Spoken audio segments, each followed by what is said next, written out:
தமிழ்நாட்டில் அனைவருக்கும் சொந்த வீடு, குடும்பத்துக்கு ஒரு இருசக்கர வாகனம் இருப்பதற்கான வசதி வாய்ப்பை உருவாக்க வழிவகை செய்யப்படும் என்று தமிழக வெற்றிக் கழக தலைவர் விஜய் வாக்குறுதி அளித்துள்ளார். கரூர் கூட்ட நெரிசலுக்கு பிறகு காஞ்சிபுரம் மாவட்டம் சுங்குவார்சத்திரத்தில் உள்ள தனியார் கல்லூரி உள்ளரங்கில் தாவேக தலைவர் விஜயின் மக்கள் சந்திப்பு நிகழ்ச்சி நடைபெற்றது. இதில் காஞ்சிபுரம் மாவட்டத்தைச் சேர்ந்த 2000 பேருக்கு மட்டுமே அழைப்பு விடுக்கப்பட்டிருந்தது. நிகழ்ச்சியில் பேசிய விஜய், பிறப்புக்கும் எல்லா உயிர்க்கும் என்று சொன்ன தாவேகவிற்கு கொள்கை இல்லை என்று கூறுவதா என வினவினார்.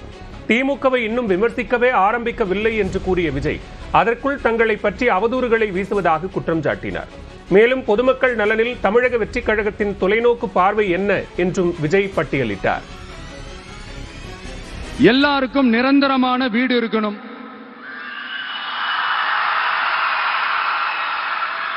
ஒவ்வொரு வீட்டுக்கும் ஒரு மோட்டார் சைக்கிள் வாகனம் உறுதியா இருக்கணும்,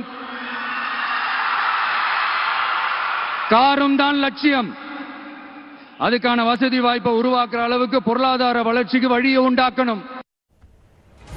மேலும் அரசு மருத்துவமனைக்கு பொதுமக்கள் அச்சமின்றி செல்லும் சூழல், சட்டம் ஒழுங்கை நிலைநிறுத்துவது உள்ளிட்டவற்றில் கவனம் செலுத்தும் வகையில் தேர்தல் வாக்குறுதிகள் உருவாக்கப்படும் என்று விஜய் உறுதியளித்தார். எம்ஜிஆர் கட்சி தொடங்கிய போது அவரை விமர்சித்தவர்கள் பின்னாட்களில் அவரது கட்சியிலேயே இணைந்து கொண்டதாகவும் விஜய் குறிப்பிட்டார். இப்போ எம்ஜிஆர் அவர்கள் கட்சி ஆரம்பிச்சாங்களோ அப்பவே அது ஒரு கூத்தாடி கட்சி. எப்போ எம்ஜிஆர் அவர்களுக்கு பின்னாடி அத்தனை மக்கள் திரண்டு நின்னாங்களோ அப்பவே அது ஒரு கூத்தாடி கும்பல். நடிகர் கட்சி ஒட்டுமொத்த தமிழ்நாட்டு மக்களும் எம்ஜிஆர் அவர்கள் கூட தானே போய் சேர்ந்தாங்க. 53 வருஷமா அதே கதறல்கள். கூத்தாடி கூட்டம், நடிகர் கட்சி, நடிகர் கூட்டம். தொடர்ந்து பேசிய விஜய், ஜென்சி தலைமுறைகளை தற்குறிகள் என்று அழைப்பதா என காட்டமாக விமர்சித்தார்.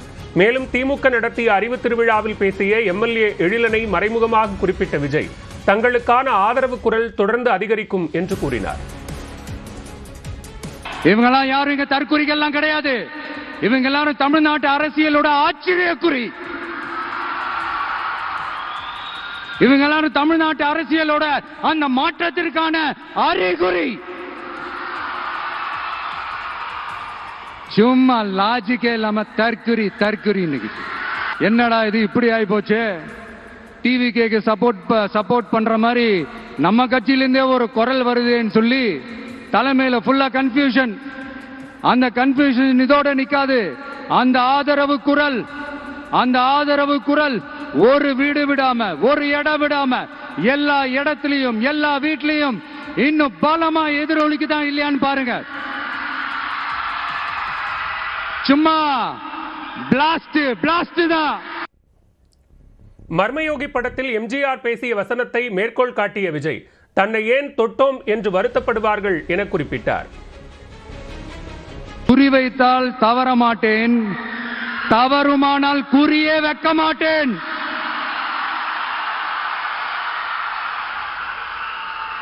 இதெல்லாம் யாருக்கு சொல்றோம், எதுக்கு சொல்றோம்னு புரிய வேண்டியவங்களுக்கு புரிஞ்சா நல்லா இருக்கும்.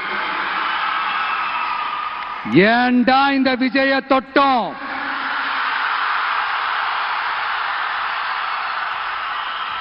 ஏண்டா விஜய் கூட இருக்கிற அந்த மக்களை தொட்டோம்?